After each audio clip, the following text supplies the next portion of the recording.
নিতাই গৌর সীতানাথ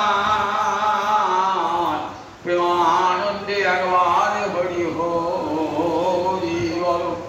নিতাই গৌর সীতানাথ প্রেমানন্দে একবার হরি হরি বল। নিতাই গৌর সীতানাথ প্রেমানন্দে একবার হরি হরি বল। ওই সমবেত ভক্তবৃন্দে চরণে আমার কোটি কোটি দণ্ডবত প্রণিপাত। শ্রীমদ্ ভাগবতের 12টি স্কন্ধ, শ্লোক সংখ্যা 18,000। একাদশ স্কন্ধটি ভাগবতে অত্যন্ত গুরুত্বপূর্ণ।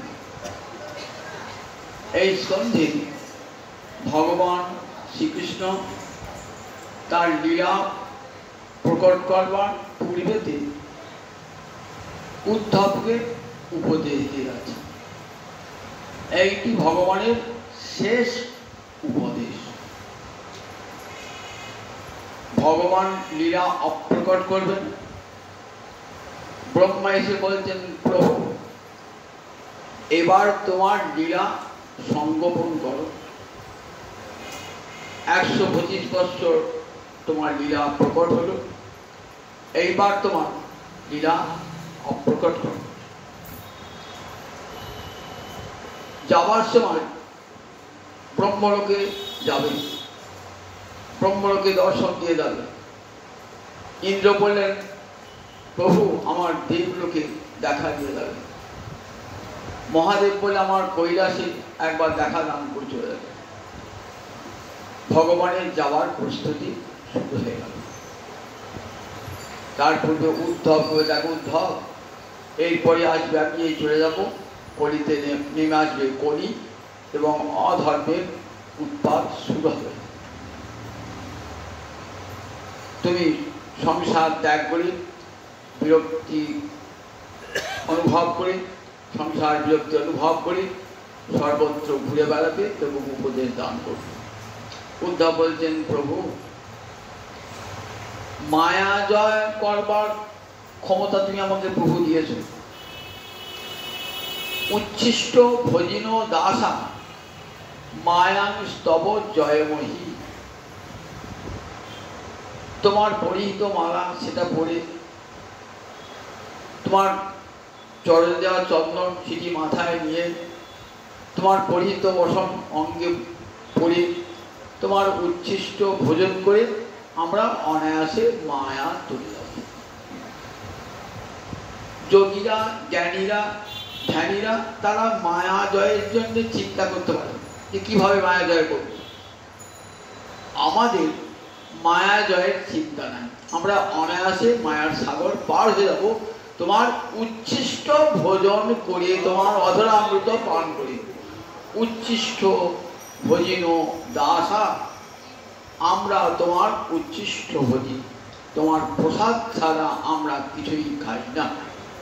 তোমার সেই অধরামৃতই আমাদেরকে সংসার সাগর পার করে দেবে। কিন্তু প্রভু তোমার বিয়োগ ব্যথা ভুলব কেমন করি? বিয়োগ ব্যথা ভুলব কেমন করি? প্রভু মায়া জয়ের জন্য চিন্তা করি না, কি তোমার যে বিরহ ব্যথা। বলে, উদ্ধব আমি রয়ে গেলাম ভাগবত গ্রন্থ রূপে, কথা রূপে রয়ে গেলাম। আমি লীলা প্রকট করলো, আমার লীলা সব শ্রীমদ্ ভাগবতে থেকে গেল। জগতে জীব কান পেতে বসে বসে এই লীলা কথা শুনবে, আর সংসার সমুদ্র অনায়াসে পার হয়ে যায়। 12টা স্কন্ধ সাক্ষাৎ ভগবান। কারণ ভগবান বলেছে, আমি ভাগবতে আসবো, আমি ভাগবতে থাকলাম, সুতরাং ভাগবত যা ভগবান তাই। তাহলে ভাগবতের যে 12টা স্কন্ধ, ভগবানের 12টা অঙ্গ। প্রথম এবং দ্বিতীয় স্কন্ধ থেকে বলা হয় ভগবানের শ্রীচরণ। তৃতীয় এবং চতুর্থ স্কন্ধকে বলা হয় ভগবানের উরুদেশ। পঞ্চম স্কন্ধ ভগবানের নাভি, ষষ্ঠ ভগবানের বক্ষ, সপ্তম অষ্টম ভগবানের দুই বাহু, নবম ভগবানের কণ্ঠ, দশম ভগবানের মুখারবিন্দ, একাদশ ভগবানের ললাট, দ্বাদশ ভগবানের মস্তক। এই 12টা স্কন্ধ ভগবানের 12টা অঙ্গ। তাই গ্রন্থরূপী ভাগবত কৃষ্ণ অবতার। বৃন্দাবন দাস গ্রন্থরূপী ভাগবত কৃষ্ণ অবতার। তাই জানবেন ভগবান গ্রন্থরূপে অবতীর্ণ হয়েছেন কলিযুগে। তাই শ্রীমদ্ ভাগবতীর মর্যাদা সকল শাস্ত্রের ঊর্ধ্বে। স্বয়ং ভগবান শ্রীহরিও যান শ্রীমদ্ ভাগবত। তাই একাদশ স্কন্ধে আছে ভজন সাধনের কথা। কপালে কি থাকে বলুন, কি ভাগ্য লেখা থাকে? কপালে ভগবান যা লিখে দিয়েছেন আমার তাই তো ঘটবে। সেই পৃথিবীকে খণ্ডন করা যায় না। শ্রীমদ্ ভাগবত বলেছেন পৃথিবী খণ্ডিত হয় একমাত্র হরি ভক্তির দ্বারা। সুতীব্র ভক্তির দ্বারা পৃথিবী খণ্ডিত হয়ে যায়। সুতীব্র ভজনের দ্বারা পূর্ব জন্মের যত সংস্কার সব আছে তোমার, সেই অনুযায়ী কর্মফল পেতে হবে। বলেন সমস্ত কর্মফল ধ্বংস হয়ে যায়। বেদ বলেছেন, বললেন দেখো বিদ্যতে হৃদয়বন্ধী, সিদ্ধান্তে সর্বসংশয়া, ক্ষিয়ন্তে চাস্য কর্মাণি, তস্মিন দৃষ্টে পরাবরে। পরাবরস্থ যে পুরুষ, অর্থাৎ জগতের নিম্নে ঊর্ধ্বে সর্বত্র যিনি বিরাজমান, সেই ভগবান শ্রীহরিকে হৃদয়স্থে হৃদয়ে দর্শন করলে কি হয়? হৃদয়ের গ্রন্থি ভিন্ন হয়ে যায়। গ্রন্থি মানে গীত। কিরকম গীত? আমার দেহের সঙ্গে আত্মার গীত আছে। আত্মা আলাদা, দেহ আলাদা, কিন্তু ভাবতেই পারি না। এমন মহামায়া গীতটা লাগিয়ে দিয়েছেন না, সেই গীতটাকে সত্যি বলি মনে হয়। তাই দেহে কষ্ট হলে আমার কষ্ট বলে মনে হয়। দুটো কাপড় মেঝেতে পড়ে আছে, দুটো গিট দেওয়া, একটা যদি আগুন লাগে অন্য কাপড়টাও দাদুকে পুড়ে যাবে। বুদ্ধিমান ব্যক্তি কি করবে? তাড়াতাড়ি ও কাপড়টা আগুন লেগে এটা যেরকম আছে গিটটা পুড়ে দেবে। তাহলে এই কাপড়টা বেঁচে গেল। দেহ আর আত্মা থেকে গিট দিয়ে বাঁধা, মহামায়া বেরিয়ে দিয়েছে গিটটা। সেই গিটটা খোলবার সাধনাই এই সাধনা। আমরা যে যোগ জ্ঞান ধ্যান তপস্যা করি, এটা কিসের সাধনা? ওই গিটটা আমার খুলে দাও। যতদিন গিটটা থাকবে ততদিন শোক মোহ ভয় ভোগ করতেই হবে। গিটটা যেই খুলে যাবে তত্র ক মোহ ক শোক। কোথায় মোহ কোথায় শোক? কে আমার পিতা, কে আমার মাতা, কে আমার পুত্র, কে আমার পত্নী, কে আমার পতি, এই বোধই আর থাকবে না। তখনই আর শোক মোহ থাকবে না। শোক মোহটা হয় কেন? আমার বলি আমার পিতা, আমার মাতা, আমার পত্নী, আমার পুত্র, আমার কন্যা, আমার বাড়ি, আমার ঘর, এই অহং মমত্ব বোধ থেকেই শোকের জন্ম হয়। সেই শোক ধ্বংস হয়ে যাবে কখন? অহং মমত্ব বুঝে দেবে আমার কিছুই নয়। যে কদিন আছি সে কদিন সম্পর্ক। 40 বছর, 50 বছর, 60 বছর, কি 100 বছর বললাম, 100 বছর পিতা মাতা আত্মীয় স্বজনের সম্পর্ক। চলে গেলাম, আর কোনো সম্পর্কই নাই। আবার আমি যেখানে আসবো তার কোনো মানে নাই। আমি যে কি হয়ে জন্মাবো তাই জানি না। মানুষ হব না অমানুষ হব তাও কিছুই জানি না। তাহলে এই ব্যক্তকালে যা কিছু সম্পর্কবোধ, তাহলে কত বড় মাইক সম্পর্কবোধ দেখুন। সেটাকে সত্য বলে আঁকড়িয়ে ধরেছি। আমার বাড়ি থাকবে, আমার ঘর থাকবে, আমার টাকা থাকবে, পয়সা থাকবে, স্ত্রী থাকবে, পুত্র থাকবে, এই বোধের জন্যই আমার এত দুঃখ, এত কষ্ট, এত বেদনা। বললেন গীতটা যেই খুলে দেয়, বিদ্যতি ছিদ্যন্তি সর্ব সংশয়, আর সংশয় থাকে না। বাড়িঘরটাই সত্যি না গোবিন্দ সত্যি, সংশয় আসে মানে না। বলছেন কথাগুলো ওটা সত্যি না আমার স্ত্রী পুত্র সত্যি, সংশয় থাকে। কিন্তু হরিকথা শুনতে শুনতে কি হয়, বলে ভগবান শ্রীহরি হৃদয় মাঝে উদিত হয়ে যান।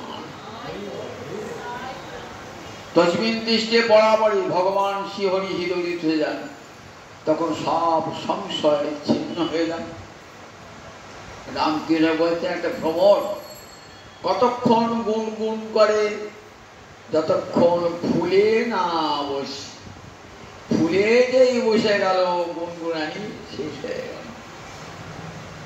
গোবিন্দের চরণ কমলের মধু যেই পান করবার জন্য আমার হৃদয় ভ্রমর বসে গেল, আমার সব সংশয় ছিন্ন হয়ে গেল। প্রভু তুমিই একমাত্র সত্য, আর সব মিথ্যা।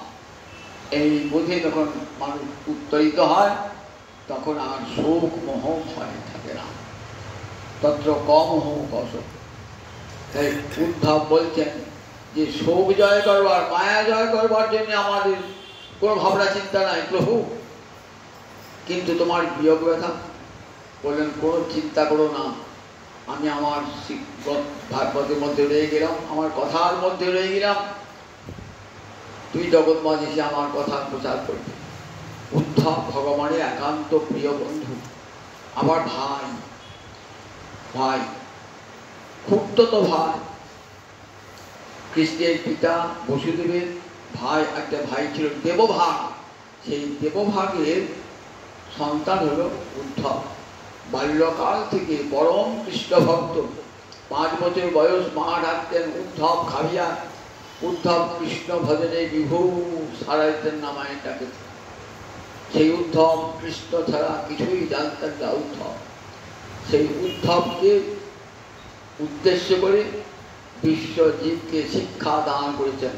কাজী ভাগবতের এই অংশকে কি বলে, উদ্ধব সংবাদ, উদ্ধব গীতা বলা হয়।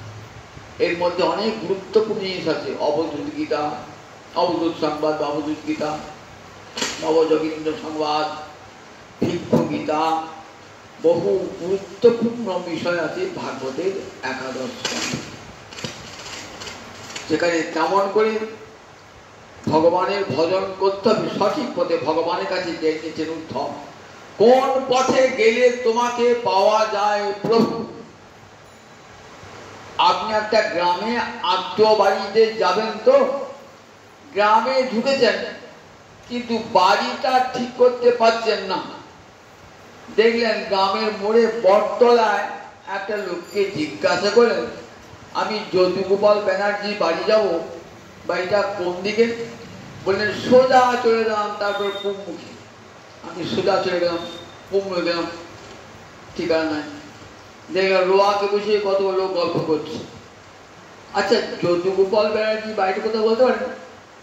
বলে একটু উত্তরমুখী হয়ে দক্ষিণ দিকে গেলাম, আবার উত্তর দক্ষিণ গেলাম, আবার গেলাম, সেখানে দেখছি কতগুলো লোক রাস্তার মোড়ে দাঁড়িয়ে জটলা করছে। যদুগোপাল ব্যানার্জি বাড়ি কথা বলতে পারেন? তা বলে ওই পশ্চিম দিক দিয়ে গিয়ে দেখবেন সদর রাস্তা পাবেন, ওই তার দিকেই বাড়ি বাড়ি। আর একবার উত্তর দিক, একবার পশ্চিম দিক, একবার দক্ষিণ করতে করতে লোক বেরিয়ে যাবে। এমন সময় যার বাড়ি যাবেন সেই লোকটার সঙ্গে দেখা, আর তো চিন্তা রাস্তা দেখতে যাবেন। তেমনি স্বয়ং ভগবান নিজে বলছেন যে কোন পথে গেলে আমাকে পাওয়া যাবে। সুতরাং কোন সাধু কি বলেছেন, কোন মুনি কি বলেছেন, কোন ঋষি কি বলেছেন, মুনিনাঞ্চ ভ্রম, নানা মুনি নানা মত। আমি বিভ্রান্ত হয়ে যাব, নানা মুনি নানা মত, এই শাস্ত্র একরকম বলা হচ্ছে, ও শাস্ত্রের মতে আমি কারোর কথা শুনবো না। গীতায় ভগবান অর্জুনকে যা বলেছেন, ভাগবতে ভগবান উদ্ধবকে যা বলেছেন, সেই পথ ধরে আমি চলবো। সেই পথ ধরেই মহাজনরা গিয়েছেন, আমি সেই পথ ধরেই যাব। মহাজ্ঞানী মহাজন যে পথে করেছে বাবু, সেই পথ ধরেই আমি যাব। যে পথ দিয়ে প্রহ্লাদ গিয়েছেন, যে পথ দিয়ে মহারাজ অম্বরীশ গিয়েছেন, নারদ গিয়েছেন, সগর রাজা গিয়েছেন, রাজা ভগীরথ গিয়েছেন, সেই পথ আমি সেই পথ দিয়ে নিশ্চিত ঠিকানা, সেই পথ দিয়ে এগিয়ে আমি পৌঁছাবো গোবিন্দ ধামে। তাই শ্রীমদ্ ভাগবতে 11 স্কন্ধ শোনার উপযোগিতা কেমন দেখুন। আপনি চান তো গোবিন্দ মন্দিরে যেতে, তা গোবিন্দ মন্দিরে যেতে গেলে পথটা খুঁজতে হবে তো। আপনি যে জিটি রোড ধরেন, তাই একবার দিল্লি পৌঁছে যাবেন, একবার দিল্লি পর্যন্ত রোডটা। তাই ভাগবতের পথ ওই জিটি রোড, একবারে ভাগ্যিতার পথ, একবার ধরলি একবার রাধা মাধবের চরণে একবারে উদ্ধার। তাই এগুলি খুব কান পেতে ভালো করে উদ্ধব সম্মান। উদ্ধবকে শোনাচ্ছেন ভগবান একটা প্রাচীন ইতিহাস, প্রাচীন ইতিহাস, নিজের বংশের ইতিহাস শোনাচ্ছে। কৃষ্ণের পূর্বপুরুষ যদি চন্দ্রবংশে জন্ম, তাতে ওই বংশে যদু নামে এক বিখ্যাত ব্যক্তি জন্মেছে। যদু যজাতির সন্তান যদু। আমরা ভাগবতে মহাভারতে যজাতি দেবযানী উপাখ্যান পাই। দেবযানী হলেন শুক্রাচার্যের কন্যা। শুক্রাচার্য গেছেন, অসুরদের গুরু হলেন শুক্রাচার্য, তার কন্যার নাম ছিল দেবযানী। সেই দেবযানীর সঙ্গে যজাতির বিয়ে হয়েছে। দেবযানী ব্রাহ্মণ কন্যা, যজাতি ক্ষত্রিয়। এই বিবাহটা একটা ইতিহাস আছে। শুক্রাচার্য একটা বিদ্যা জানছেন, যে বিদ্যাটা মৃত্যুঞ্জয়ী বিদ্যা। মানুষ মরে গেলে আবার তাকে বাঁচান, দেবতাদের সঙ্গে ওষুধের যুদ্ধ করে আবার বাঁচিয়ে দিতেন। দেবতারা জানতো না, তখন বৃহস্পতির পুত্র কসকে পাঠিয়ে দিলেন, যাও শিখে শোকা, ছদ্মবেশে শিখে শোকা ওই বিদ্যাটা। কসকে শেখেন, কসকে খুব আদর করে শেখান। কিন্তু শুক্রাচার্য অসুরদের মনে সন্দেহ হয়, একদিন কসকে নিয়ে গিয়ে তারা হত্যা করে ফেলে। এদিকে দেবযানী কিন্তু কসের প্রেমে পড়ে গিয়েছে, খুব ভালোবেসে ফেলেছে। বলছি বাবা কোথায় কস, কোথায় গেল, কোথায় কস, কোথায় গেল? তখন কসের মাংসখণ্ড নিয়ে এসে আবার মৃত্যুঞ্জয়ী বিদ্যা জানতেন তো, বাঁচিয়ে দেবে। বলেন বাবা যতবার তো মারবো বাঁচিয়ে দেবে, তাহলে এক কাজ, গুরুদেব তো বাঁচিয়ে দেবে, এক কাজ কর, ওকে খণ্ড খণ্ড করে কেটে রান্না করে খায় দেয়, গুরুকে খায় দেয়। মদে গুরুদেব সুরাপান করতেন, খাইয়ে দিলেন। এবার তো কস তো শুক্রাচার্যের পেটে চলে গেছে, আর কসকে পাওয়া যাচ্ছে না। তখন কাঁদছেন দেবযানী, বাবা কস কোথায় গেল, কস কোথায় গেল? তখন বুঝতে পারলেন শুক্রাচার্য আমার পেটেই আছে। তখন কস এসে করে ডাকছেন, পেট ভেদ করে বেরিয়ে এলো কস। বিদ্যা শিক্ষা করছেন। এইবার বিদ্যা শিক্ষার পর বাড়ি চলে যাবেন। দেবযানী বলছেন আমি তোমার পানি গ্রহণ করবো, আমাকে তুমি নাও পত্নীর। বললেন দেখো তুমি হলেন গুরুর কন্যা, আর আমি হলাম এই গুরুর পুত্র, পেট থেকে বেরিয়েছি। ভাই বলে কখনো বিবাহ হয় না, আমি তোমাকে বিবাহ করতে পারবো না। আমি তোমাকে অভিশাপ দিলাম, তুমি আমার বাবার কাছে যা শিখলে না সব ব্যর্থ হলো। বলে আমিও তোমাকে অভিশাপ দিলাম, তোমার ব্রাহ্মণ পুত্রের সঙ্গে বিয়ে হবে না। দেখুন এই দেবযানীর বিয়ে হলো ক্ষত্রিয় যজাতির সঙ্গে। কৃষ্ণের পূর্বপুরুষ যজাতি, সেই যজাতি যদু মহারাজের পিতা যজাতির সঙ্গে। তার একটা ইতিহাস আছে, বড় করে বলা আছে মহাভারতে, ভাগবতে খুব সংক্ষেপে বলা আছে। দেবযানী তার বন্ধুদের নিয়ে খেলা করতেন। শর্মিষ্ঠা ওই কৃষ্ণবর্মা, ওই রাজ্যের রাজা রাজকন্যা শর্মিষ্ঠা একসঙ্গে সব সরোবরের তীরে খেলা করে সরোবরের জলে স্নান করতে নেমেছেন, কাপড়গুলো সব উপরে রেখে দিয়ে গেছে। এমন সময় দেবর্ষী নারদ আসেন, ছুটে গিয়ে কাপড় পরতে গিয়েছেন, তো এখন ভুল করে শর্মিষ্ঠার কাপড়টা দেবযানী করছে। দেবযানী তো তেমনি রাগ, তো স্পর্ধা কেমন হতো, তুই গুরুকন্যার কাপড় পরলি, এইসব বলতাম করছে। শর্মিষ্ঠা তেমনি রাগ, তোর বাবা তো ভিক্ষুক, আমরা বৃত্তি দিই বলে তো বাবা বেঁচে আছে।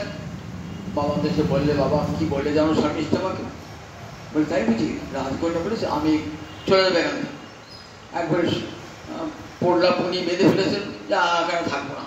রাজা বাবা আপনি পুরী চলে যাবে? বাবা বলে আমার রাজ্যের সর্বনাশ হয়ে যাবে, পুরী চলে যাবে, পুরী কোনো যাবে না। সবাই বুঝে পায়ে ধরে কি করে থাকবে না বলি? বলে আমার মেয়ে দাবি মেটাতে পারবে? কি দাবি? না তোমার মেয়ে শর্মিষ্ঠা আমার কন্যার দাসী হয়ে থাকে। তাই রাজ্যের জন্য তাই হলো। এইবার দেবযানী যখন দেবযানীকে ওই মেয়েটাকে কুয়োর মধ্যে ফেলে দিয়েছে, দেবযানীকে কাপড় কলহ হতে হতে না কুয়োর মধ্যে ফেলে দিয়েছিল। রাজা যজাতি মৃগয়া করতে গিয়ে দেখেন কুয়োর মধ্যে একটা কেঁচে থাকছে, গিয়ে দেখছেন একটা মহিলা পড়ে আছে, হাত ধরে তাকে তুলে নিচে উত্তরীয় দান করেন কাপড় পরবার জন্য। তখন বলছেন দেখো তুমি কে? তুমি যখন আমার হাত ধরেছো তখন তুমি আমার পতি। বলে আমি তো ক্ষত্রিয়, ব্রাহ্মণ করে কি বিবাহ করবে? বলে না, তুমি আমার পতি। এমনি করে দেবযানীর সঙ্গে যজাতি বিয়ে হয়ে গেল। দেবযানী যজাতি বিয়ে হলো। দেবযানী যজাতি এবার যখন দেবযানীর শ্বশুর আসছে, শর্মিষ্ঠাও দাসী এসেছে। শর্মিষ্ঠাকে দেবযানী যেমন দেখতে সুন্দরী, শর্মিষ্ঠাও রাজকন্যা দেখতে তুমি সুন্দরী। বিশাল রাজার প্রমোদ উদ্যানে রাজা অনেক অসংখ্য সুন্দরী রমণীর সঙ্গে বিরাসে মত আরোহণ। শর্মিষ্ঠাকে ভালো লেগেছে, গোপনে গোপনে শর্মিষ্ঠার সঙ্গে মিলিত হন। এটা জানতে পেরেছে দেবযানী। দেবযানী যে বাবাকে বলেছে, বাবা দেখো তোমার জামাই আমাকে পরিত্যাগ করে শর্মিষ্ঠাকে বেশি ভালোবাসে। শুক্রাচার্য বলছে কি গো জামাই, আমি দিলাম মেয়েকে তোমার হাতে, তুমি আর দাসী কন্যাকে তুমি ভালোবাসছো। আমি তোমাকে অভিশাপ দিলাম। কি অভিশাপ? আমি তোমার যৌবনকে নিলাম, তুমি জরাগ্রস্ত হবে, যৌবনই জরাগ্রস্ত হবে, যৌবনে জরাগ্রস্ত হবে। তখন দেবদেব কাঁদছে, বাবা এই কি অভিশাপ দিলে? তা তো আমিও আমার তো জীবনে দুর্ভাগ্য ঘনিয়ে এলো। আপনি অভিশাপ দিয়ে ফেলছি, জানবো না। তবে একটা প্রতিকার আছে, যদি তোমার এই জরাটা কেউ নেয় তাহলে আবার যৌবন ফিরে পাবে। কে নেবে? রাজার জরা কে নেবে? সব ছেলেদের বলছে, 5 ছেলেকে, কেউ রাজি হলো না। শেষকালে পুরু নিলেন।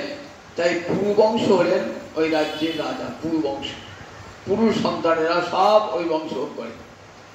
আর যদু বড় ছেলে বলে, না বাবা আমি তোমার এই জরা নিতে পারবো না, কারণ আমি তো বাবা কৃষ্ণ ভজন করি, ভগবত ভজন করি, জরাগ্রস্ত দেহে তো ভজন হবে না পিতা। আর তুমি যে যৌবন নেবে তাতে কৃষ্ণ ভজন করবে না, তুমি তো বিষয় ভোগ করবে। তোমার বিষয় ভোগের জন্য আমার যৌবন দান করতে পারবো না। তুমি আমার গুরু, আমার পিতা হলেও আমি পারবো না। দেখুন যদি কেমন ধর্মশীল। যদি জানতেন পিতা চটলেও ক্ষতি নাই, কিন্তু আমাকে গোবিন্দ ভজন করতেই হবে, তার জন্য আমার যৌবন প্রয়োজন। দিলেন না। তাই যদু ধর্মশীল। এই যদু রাজা কৃষ্ণের পূর্বপুরুষ। তাই কৃষ্ণের বংশে কি বলে? যদু বংশ বলা হয়, যদু বংশ। সেই যদু মহারাজ একদিন ঘুরতে ঘুরতে ঘুরতে ঘুরতে ভ্রমণ করতে করতে একটা বনের মধ্যে দেখছেন একটা অবধূত। অবধূত কাকে বলে? যার 4টে আশ্রমের মধ্যে কোনো আশ্রমই সে থাকে না। সে গৃহস্থ নয়, সে মানবপ্রস্থী নয়, সে ব্রহ্মচারী নয়, সে সন্ন্যাসী নয়, আবার সে ব্রাহ্মণ নয়, ক্ষত্রিয় নয়, বৈশ্য নয়, শূদ্র নয়। কোনো চিহ্নই তার নাই, বর্ণাশ্রমের কোনো চিহ্নই তার মধ্যে নাই। সে সংসার 4টে আশ্রমকে সে পুড়িয়ে ফেলেছে, আর অহং মমত্ব পুড়িয়ে ফেলেছে। দেহস্থিতি তার নাই, দেহস্থিতি নাই, সবসময় ভগবত আনন্দে বিভোর। গাছতলা পুরাচিত করেই আছে। বৃষ্টি বাদল ভিজছেন, রোদে পুরাছেন, রোদে থাকছেন, শীতের খোলা গায়েতেই পুরাছেন, গায়ে কোনো বস্ত্র নাই, কিছুই নাই, দেহস্থিতি নাই। তো আমাদের দেহস্থিতি আছে বলে গ্রীষ্মকালে কষ্ট হয়, জল পড়লে কষ্ট হয়, রোদ উঠলে কষ্ট হয়, দেহস্থিতি আছে বলে। যাদের দেহস্থিতি নাই তার তো হয় আত্মারাম যারা দেহ থাকে না, কাজে দেহ চিন্তা তারা করে না, এমনি ঘুরে বেড়াচ্ছেন আর পরমানন্দে রয়েছেন, সবসময় হাসি খুশি মুখ খানা, রসে বিরাজমান। কোনদিন খেতে পান, কোনদিন খেতে পান না, তাকে দেখবার কেউ, অনেক বয়স হয়েছে, দেখবারও কেউ নাই, তার বিন্দুমাত্র চিন্তাও নাই যে বৃদ্ধ বয়স আমাকে কে দেখবে, কে রক্ষা করবে, চিন্তাও নাই। সত্য গোবিন্দ চরণের শরণাগত সে, দেখবার যদি হয় একজন একজন দেখবে। এমনি করে সেই যত্র তত্র ভ্রমণ করে বেড়ায় অবধূ, তার বর্ণ নাই, আশ্রম চিহ্ন নাই। হঠাৎ দেখা, তখন যদু মহারাজ বলছেন আমার তো সবই আছে, অঢের ঐশ্বর্য আছে, কত সুন্দরী সুন্দরী রানী আমার আছে, আমার কত দাস দাসী আমার সেবা করবার জন্য রয়েছে, আমি কত ভালো মন্দ খাই, কত সুখে থাকি, বিলাসে থাকি, কিন্তু মুখ দিয়ে এত আনন্দ তো প্রকাশ পায় না।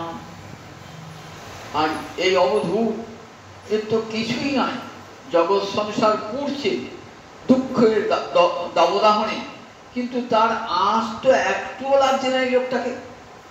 কি আনন্দে মাতোয়ারা, বনের পাশ দিয়ে সাপ সিংহ বাঘ যাচ্ছে, কোনো চিন্তাই তার নাই। সকালে অন্ন জুড়ল না বিকালে অন্ন, কোনো চিন্তা নাই, কার কাছে হাতও পাতে না। লোকটা আশ্চর্য, যদু মহারাজ এগিয়ে গেলেন। যদু মহারাজ এগিয়ে গিয়ে বলছেন, আচ্ছা একটা কথা আমাকে জিজ্ঞাসা করবো, বলুন। জনেষু দহ্যমানেষু কাম লোভ দভাগ্নিনা, এই পৃথিবীতে এমন মানুষ নাই যে ত্রিতাপ অনলে দগ্ধ হচ্ছে না। রাজা থেকে প্রজা, ধনী থেকে নির্ধন, ভাগ্যবান থেকে ভাগ্যহীন, ব্রাহ্মণ থেকে চণ্ডাল, সবাই তো ত্রিতাপ জ্বালায় জ্বলছে। এমন একটা মানুষ আমরা দেখতে পাই না যে জ্বালা থেকে, সংসারের জ্বালা থেকে মুক্ত, আদি ব্যাধি থেকে মুক্ত, আদি ভৌতিক আদি দৈবিক বিপদ হতে মুক্ত। জনেষু দহ্যমানেষু, এই দহনটা কিন্তু দহ্যমান, সংস্পর্ধ হয়েছে, সব সময় জ্বলছি আমরা, সব সময়। এই আগুন আমরা নিয়ে এসেছি, এই আগুন, এই আগুন কেউ লাগিয়ে দেয় না, নিয়ে এসেছি। সে গুরুদেব শিষ্যকে বলছে আগুন নিয়ে আয় না। শিষ্য কোথায় আগুন খুঁজে পায় না, শিষ্য কোথায় আগুন খুঁজে পাচ্ছে না, আগুন পাচ্ছে না, বলতো আগুন তো পেলাম না, আগুন পেল না, এত বাড়ি করে আগুন পেলাম, তুই জমের বাড়ি যা, সেখানে আগুন পাবি। যা গুরু বলেছেন জমের বাড়ি, জমের বাড়ি গেছে, দক্ষিণ দ্বার, দাদু দাদু দাদু আগুন জ্বলছে, একটা আগুন দাও না, বুঝে পেয়েছেন। যমরাজা বলছে এই আগুন দেওয়া যায় না, এই আগুন সঙ্গে করে নিয়ে এসে আবার সঙ্গে করে নিয়ে নেবে। তা আমরা আগুন সঙ্গে করে নিয়ে এসছি, এমন এমন কর্ম করে এসে পুঁতে তো হবে, আবার যাবো যখন আগুন নিয়েই যাবো, সেখানে যমরাজার দক্ষিণ লোকে পুঁততে হবে এমনি করি। তাহলে এই আগুন আমরা সবাই বলুন দেখি, এমন কি আছে যে এই আগুন থেকে মুক্তি? তার আছে। জনেষু দহ্যমানেষু কাম লোভ দভাগ্নিনা, মন যেমন জ্বলছে, সংসার বিশ্ব ব্রহ্মাণ্ড তেমনি জ্বলছে, বিশ্ব ব্রহ্মাণ্ড তেমনি জ্বলছে, সেখান থেকে মুক্তি কারো পায় না। মনে আগুন লেগেছে, একটা হাতি যদি ছুটে এসে জলের মধ্যে ডুব দেয়, গাটি ডুবি আছে আরাম করে, মনে আগুন লাগবে কেন? মনের মধ্যে সরোবর ডুব দিয়েছে, তুমি ঠিক সেই রকম। গঙ্গাভ্যস্ত দীপইব দীপান হাতি, গঙ্গার জলে ডুবে থাকা হাতি যেমন, তেমনি তুমি ওই সরোবরের জলে গা ডুবে যারা বসে আছো, কোনো আঁচ তোমার গায়ে লাগছে না, এই জগতের সুখ দুঃখ তোমাকে স্পর্শ করতে পারছে না। কেন? আমাকে সেই বিদ্যা শিখিয়ে দেবে কি করে আগুন থেকে রক্ষা পাওয়া যায়, এই আগুন থেকে কি করে রক্ষা পাওয়া যায়। আমরা সবাই চাই এই আগুন থেকে রক্ষা। তুমি কেমন সুন্দর রয়েছে, হাতি যেমন জলে গা ডুবিয়ে রয়েছে, আগুনে আওয়াজ লাগছে না, সংসার জ্বলছে, তুমি কি দেখো কৃষ্ণ প্রেম সায়নে নিজে কেমন ডুবিয়ে রেখেছো, শিখিয়ে দেবে কেমন করে। যদু মহারাজ বলতে বাধ্য না, আমাদের অবধূত বলতে বাধ্য নন, অবধূত রাজা বলি যে বলতে বাধ্য নন, তিনি রাজা প্রজাটাও খালি করেন। কিন্তু রাজা খুব বিনয়ের সঙ্গে জানাচ্ছেন, তো খুব বিনয়ের সঙ্গে জানাচ্ছেন, একবারে দুর্পদে বরণ করে বলছেন, মহারাজ শুনবেন? তা আমি আপনাকে বলি, উদ্ধবকে ভগবান শেষ উপদেশ দান করছেন, বলছেন দেখো এই যে মানব দেহটা না ভগবানের করুণার দান। প্রায়ণ মনুজা লোকে লোকতত্ত্ব বিচক্ষণা। মনুজা মানে মনুর পুত্র, মানব। আমরা আমাকে মানব বলে কেন? আমরা সবাই মনুর থেকে এসেছি, মনুর সন্তান সবাই, সেই জন্য সবাই কি বলা হয় মানব, সবাই ব্রাহ্মণ চণ্ডাল সব এই মনু থেকে এসেছেন বলে কি বলা মানব। পৃথিবীর মধ্যে একমাত্র মানুষই সেরা সৃষ্টি ভগবান। ব্রহ্মা কত প্রকার জীব সৃষ্টি করেছেন, কারো একটা পা, কারো দুটো পা, কারো তিনটে পা, কারো চারটে পা, কারো পা হাত নাই, অসংখ্য জীব সৃষ্টি করেছেন। তো তার মধ্যে মানব দেহটা খুব মূল্যবান দেহ, লোকতত্ত্ব বিচক্ষণা। লোকতত্ত্ব বিচক্ষণ মানে প্রত্যেকে একমাত্র মানুষই বোঝে আমার কি করলে ভালো হবে, কি করলে মন্দ হবে। আমরা সবাই নিজের স্বার্থ বুঝি না, কোনটা করলে আমার ভালো হবে, কোনটা করলে আমার মন্দ হবে। আমরা সবাই লৌকিক জগতে। তাহলে এই মানুষের জ্ঞানটা আছে বলি তো। কিন্তু একটা কুকুর বিড়াল বোঝে, সে তার ভালো মন্দ বোঝে, একটা পাখি তার ভালো মন্দ বোঝে না। মানুষ জানে কোনটা করলে তার হিত হবে, কোনটা করলে তার অহিত হবে। লোকতত্ত্ব বিচক্ষণ। প্রায়ণ মনুজা বলেন, প্রায় মানুষ কিন্তু হিতাহিত জ্ঞান আছে মানুষের, কোনটা করলে মঙ্গল হবে কোনটা। সেই জন্যে মানব দেহটা খুব মূল্যবান। জানতে হবে যখন গোবিন্দ মানব দেহটা দিয়েছেন, জীবনের সুযোগ একবারই আসে, বারবার আসে না। যখন এই মানব দেহটা পেয়েছি, তাকে কি করবো? সেই মানব দেহটা দিয়েই যাতে চিরকালের জন্য মঙ্গল করা যায়, আর অমঙ্গলকে স্পর্শ করতে হয় না, সেই উপায়টাই জেনে নেব। সেই উপায়টা জানবার জন্য কি কোথায় যেতে হবে? বলে মানুষ নিজেই পারে, মানুষ নিজেই নিজের গুরু। ভিতরে একটা গুরু রয়েছে, পরমাত্মার পেয়ে আত্মার গুরু, তো আত্মা তো গুরু। দেখুন কিরকম গুরু। আপনি একটা খারাপ কাজ করেছেন তো কেউ জানে না, কিন্তু আমরা মনটা বলেছে কাজটা তুমি ভালো করো না, কেউ না জানে।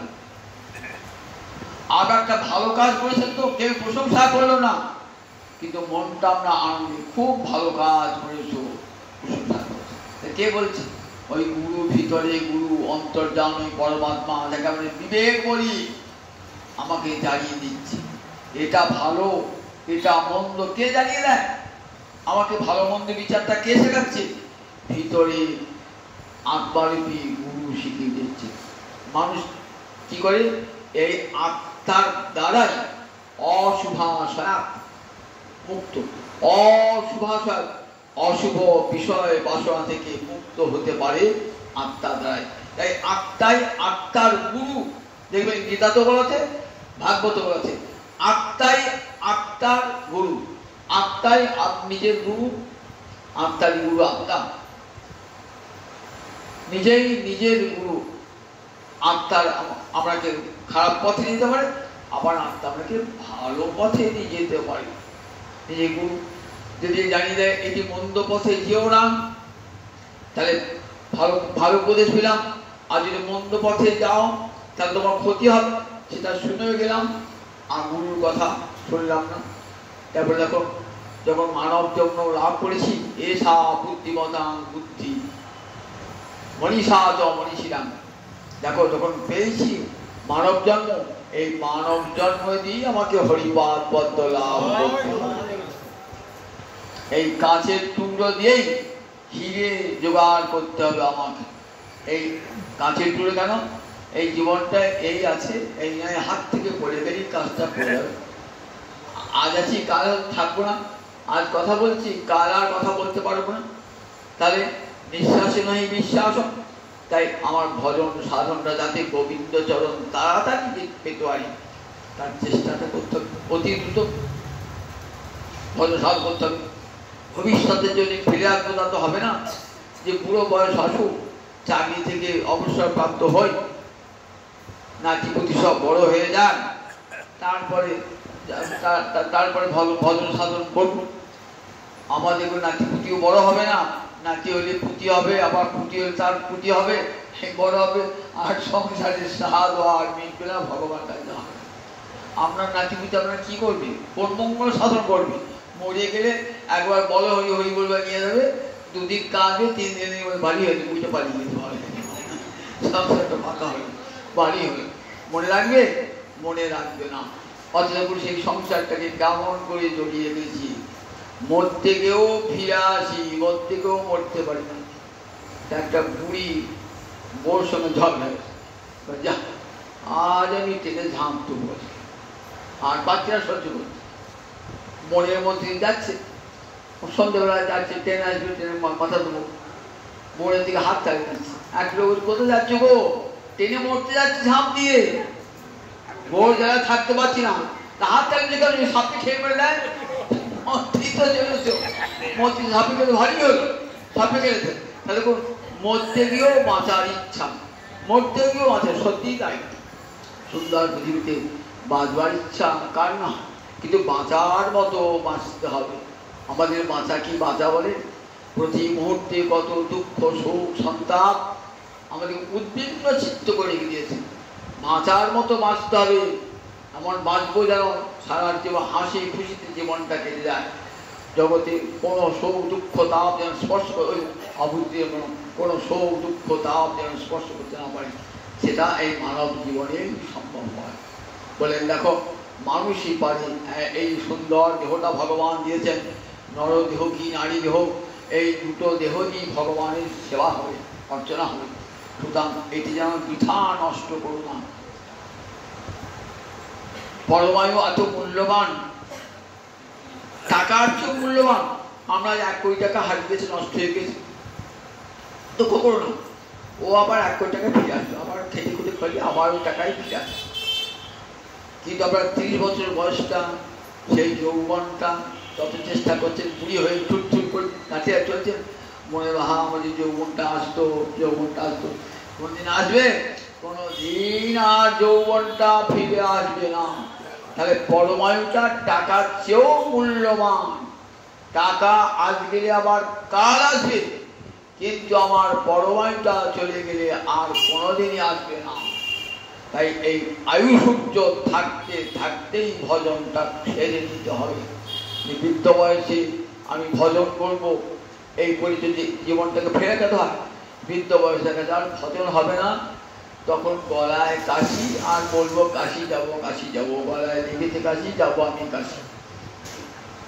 হরে কৃষ্ণ নাম প্রত্যেকে তোম বেরিয়ে যাচ্ছে 5 বার বলে বলে, মালা করতে করতে হাত অবশ হয়ে যাচ্ছে, করতে পারছি না, মনটাও ভগবানে রাখতে পারছি না, এত রোগ যন্ত্রণায় পীড়িত হচ্ছি, আর নামও করতে পারছি।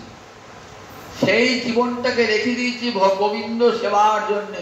দেখেছেন কেমন আমরা অধমাধম। যে জীবনটায় গোবিন্দ সেবা হবে, সেই জীবনটা কি করেছি? বিদ্যাপতি কাঁদছেন, মিথিলার কবি বিদ্যাপতি, জীবন সায়নে সে কাঁদছেন। বিদ্যাপতি জীবন সায়নে মানে অনেকদিন বেঁচেছেন, বৃদ্ধ বয়সে, প্রায় 90 বছর বয়সে। মিথিলার কবি, কবি সার্বভৌম বিদ্যাপতি কাঁদছেন। কি বলে কাঁদছেন? আধো জনম হাম নিতে গো আয়েন, জরা শিশু কত দিন গেলা,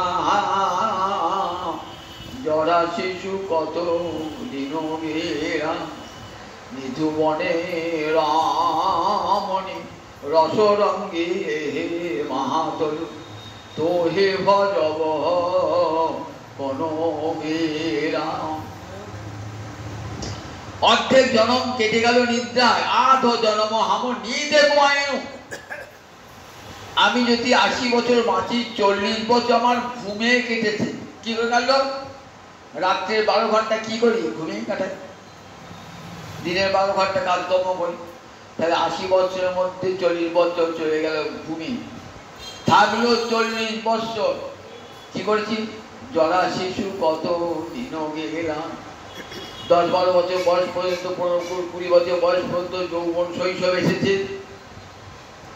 তারপরে আবার 50-এ পেরিয়ে গেলাম, জরাগ্রস্ত হয়ে গেল। 60 বছর বয়সে জরাগ্রস্ত হয়ে গেল। তখন আর ভজন সাধন করবার জন্য উৎসাহ কিছুই নাই। মাঝখানে এই 20-22 বছর বয়স হতে 50 বছর বয়স, 35টি বছর কি করেছি? ঋতু বনে রমণী রসরঙ্গে মাতরু, রমণী রসরঙ্গে কালাধি পান করেছি। তো হে ভজব কোন বেলা, তাই সময় তো হলো না হরি তোমায় ভজিবার, সময় তো হলো না। আমার মানব জনম বিফলে গেল, সময় তো হলো না। এমন সুন্দর মানব জন্ম পেয়েছিলাম, তাকে ব্যবহার করতে পারলাম না। অর্থের অপব্যবহার করলে যেমন শোক প্রকাশ করতে হয়। একদিন বাবার কত টাকা পয়সা ছিল, জমিদারি ছিল, লাটসাবি করে ফিরেছি, আজ কতদিন বিক্রি। তেমনি একদিন যৌবন ছিল, কত শক্তি ছিল, সামর্থ্য ছিল, কৃষ্ণ ভজন করি নাই। আর বৃদ্ধ বয়সে অপরের পরবশ হয়ে অপরের লাথি ঝাঁটা খাচ্ছি, অসহায় অনাথ হয়ে। তখন আর কেউ ভালোবাসে? বৃদ্ধ বয়সে বুড়ো মানুষকে কেউ ভালোবাসে না। নাতি বলুন, পুঁতি বলুন, কেউ সংসার সে অবাঞ্ছিত। ভাঙা ভাঙা লোহার দাম আছে, কিন্তু ভাঙা মানুষের দাম নাই। দেখছে ভাঙা লোহা বাড়ির দড়ি কিনতে আসে। আমি একটা লোককে বলছি, হ্যাঁ গো আমার ভাঙা লোহা নেই, ভাঙা মানুষ হচ্ছে নেবে? হ্যাঁ, বলছে ভাঙা মানুষ নিয়ে কি করবো? ভাঙা লোহা তো বিক্রি হবে দাম দিয়ে, আর আপনি তো বিক্রি হবেন না, তাহলে ভাঙা মানুষ দেবে না। তাহলে সেই ভাঙা মানুষ দেখে যার কোনো মূল্য নাই। ভাঙা লোহাটার মধ্যে মূল্য নাই, কিন্তু সেই দেহটাই মূল্যবান হতে পারে যদি কৃষ্ণ ভজনে লাগায়। তাহলে সেই দেহটাই মূল্যবান হয়ে উঠবে গোবিন্দ ভজনে লাগায়। কিন্তু আমরা লাগাই না, দেহটাকে কৃষ্ণ ভজনে রেখে দিয়েছি। সেই বৃদ্ধ বয়সে চলে গেছি, কখন যে আমার নিঃশ্বাস বন্ধ হয়ে যাবে জানি। আর আমার তো কৃষ্ণ ভজন হলো না। এসেছিলাম তাকে ভজন করবার জন্যে। তো হে ঈশ্বরী মন তা হে সমর্পেন, তোমাকে অবমজু হব কোনো কাজ।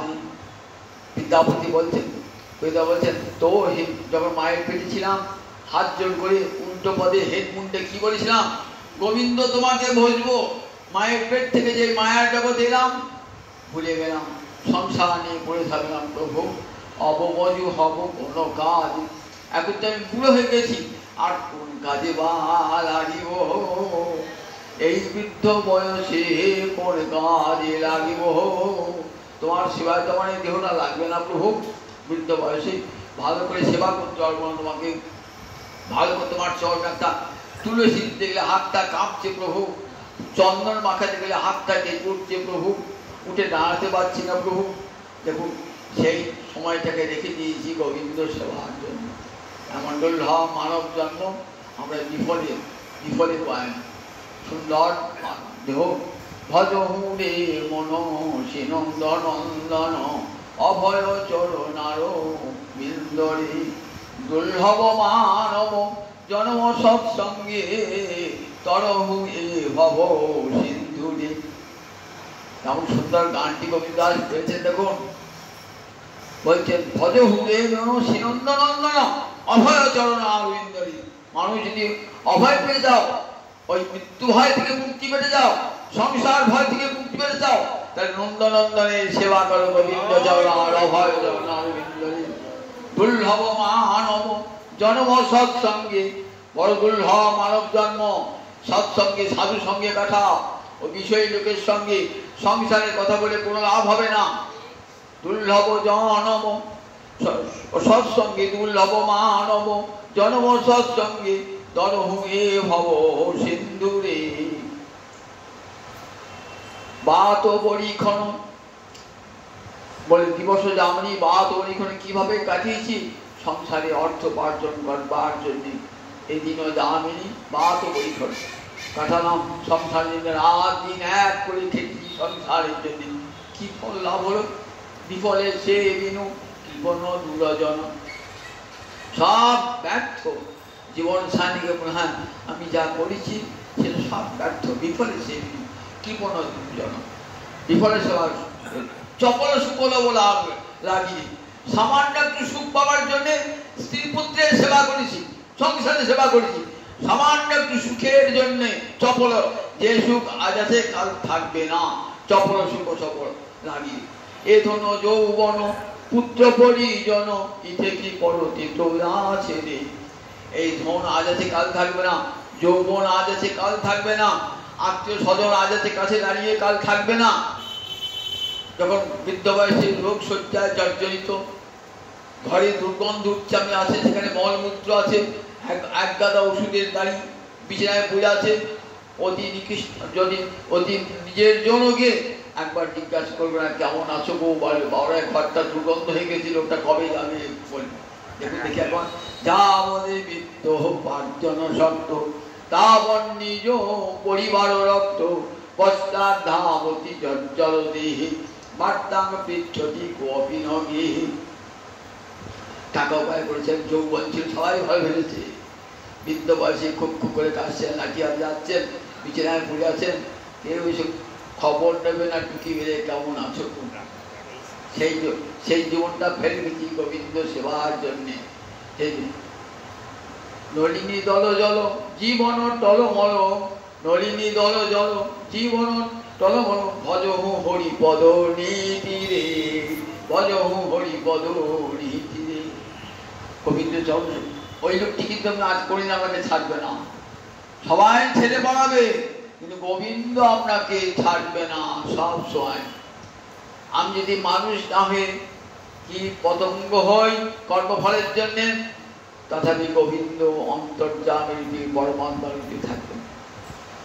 আমি যে রূপী জন্মগ্রহণ না কেন, ব্রাহ্মণ হই চণ্ডাল হই, গোবিন্দ আমার দেহে আমার সঙ্গে সঙ্গে।